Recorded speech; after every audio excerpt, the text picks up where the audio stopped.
SER Podcast. Abrimos ya nuestro consultorio esta semana con la ayuda de César Díaz, abogado de la Confederación de Consumidores y Usuarios. César, ¿qué tal? Bienvenido de vuelta al programa. Hola Fernando, ¿qué tal? La primera consulta esta semana nos la ha enviado David desde Cádiz. Se llevó una desagradable sorpresa recientemente revisando la aplicación de la DGT al ver que le faltaban 4 puntos del carnet. Según nos cuenta David, él no tenía constancia por escrito de ninguna multa a su nombre y después de informarse en la DGT sí que supo que esa multa era una sanción que le aplicaron en Madrid en las mismas fechas en las que estuvo de viaje en la capital con un coche que había alquilado su empresa. Pero él insiste en que a él nunca le llegó a su domicilio una multa. Al llamar a la sede de la DGT, le informan de que efectivamente esa notificación de multa fue enviada, pero a la sede de su empresa, que está en Bilbao, y no en su dirección en Cádiz. La multa final, como eran 4 puntos y eso, me salió por 220 euros. Pero si hubiera eso pronto pago, hubieran sido 100. Entonces mi cuestión es, ¿yo podría recurrir a alguien esos 120 euros de más que no tenía posibilidad de habérmelos ahorrado por pronto pago? Que no sé si era el servicio de renting que me identificó, tenía que haber dicho que no tiene mi dirección y no haberla mandado a la sede de mi empresa. César, no sé si en este caso la propia empresa para la que trabaja David debería ser la responsable de abonarle de vuelta esos 100 euros que no pudo ahorrarse con el pronto pago de la multa.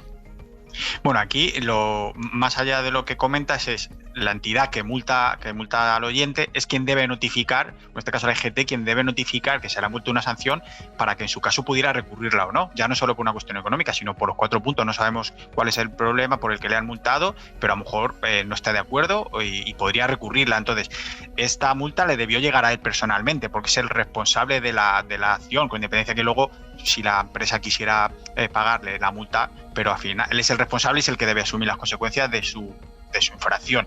Entonces, aquí lo que haría sería recurrir a la propia administración porque no era notificado al inicio del procedimiento, con lo cual no puedes recurrir, con lo cual tus derechos quedan vulnerados, ¿no? Entonces, incluso si ha pasado el periodo, que podría ser entre 3 y 6 meses de notificación de la multa no se podría aplicar. Entonces, que se dirija a la propia administración que le ha multado y que recurre a la multa.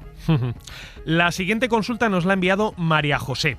El pasado mes de julio tuvo una inundación en su vivienda causada por una vecina. Después de consultar con el seguro de su vecina y con el suyo propio, nuestra oyente decidió que Mutua Madrileña, que es la empresa con la que ella tiene asegurada la vivienda, le iba a arreglar el techo y también parte del pasillo de la casa para igualar la pintura. Pero hasta meses más tarde los operarios no vinieron a hacer ese arreglo y cuando lo hicieron no fue lo que le habían prometido. Pintaron una parte del pasillo y me dijeron que habían terminado porque ellos tenían confirmados metros lineales, no metros cuadrados.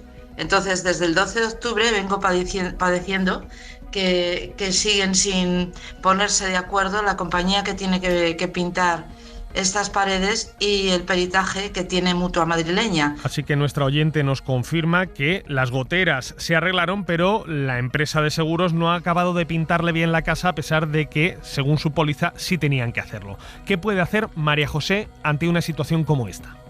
Claro, aquí lo primero que tenemos que hacer, como siempre, es mirar el contrato, en este caso la póliza de seguro, ¿no? Y ver cuáles son las limitaciones o las restricciones o los derechos que tiene esta persona en la póliza. Si hay algún tipo de limitación sobre los daños estéticos, debe estar bien claro en el contrato. Es decir, no vale decir que nosotros le enviamos un libro de 300 páginas en letra pequeña e incomprensible sobre las condiciones del contrato. O sea, si los daños estéticos tienen una limitación, tiene que estar bien clara para esta persona. Entonces, que revise el contrato y si no se ajusta la reparación que le han hecho a lo que ella ha contratado, pues lo que tiene que hacer es reclamar, como siempre, primero a la compañía y después a la Dirección General de Seguros. La última consulta esta semana nos la ha enviado Mónica desde Salamanca. Su padre falleció hace un año y al recibir las últimas voluntades del seguro, ella y sus familiares supieron que su padre tenía una póliza de ahorro a su nombre vencida desde los años 80, una póliza que según nos cuenta rondaba los 4.200 euros. Ella ha tratado de que la empresa de seguros con la que su padre había contratado esa póliza, que es Allianz, le confirmara primero si constaba esa póliza y segundo, tratar de obtener la documentación para poder llevar a cabo la legalización ante Hacienda de ese dinero y recuperarlo. Pero desde mayo nuestra oyente no recibe resolución para saber si efectivamente esa póliza ha prescrito o si finalmente podrá cobrarla. En junio, a finales de junio, al ver que no tenía ninguna respuesta, pues nos ponemos una reclamación de atención al cliente de Allianz Seguros, pero nadie nos ha contestado. En septiembre he decidido hablar ya con un abogado y la última contestación que he tenido por correo electrónico el 26 de noviembre es que sienten mucho la tardanza, pero que les comunican que como el fallecimiento es después del vencimiento, para el departamento creen que pueda estar prescrito. En fin, César, es un caso complicado. No sé si tendría algún tipo de solución sencilla o si nuestra oyente, Mónica, debería tomar la vía judicial para solucionar este problema. Claro, habría que exigir a la compañía que presente la documentación, ¿no? Para ver si tiene derecho o no a la póliza, y si no tiene derecho a la póliza y por tanto no la puede cobrar, no tiene que entrar en la liquidación de impuestos por la cuestión de la herencia, ¿no? Pero la compañía debería informar a esta persona, y si ve que no tiene información, pues que recurra a la Dirección General de Seguros para que le den respuesta. César Díaz, abogado de la Confederación de Consumidores y Usuarios, como siempre, muchísimas gracias por haberte pasado a resolver las dudas de los oyentes. Igualmente, muchas gracias. Cadena SER. La radio.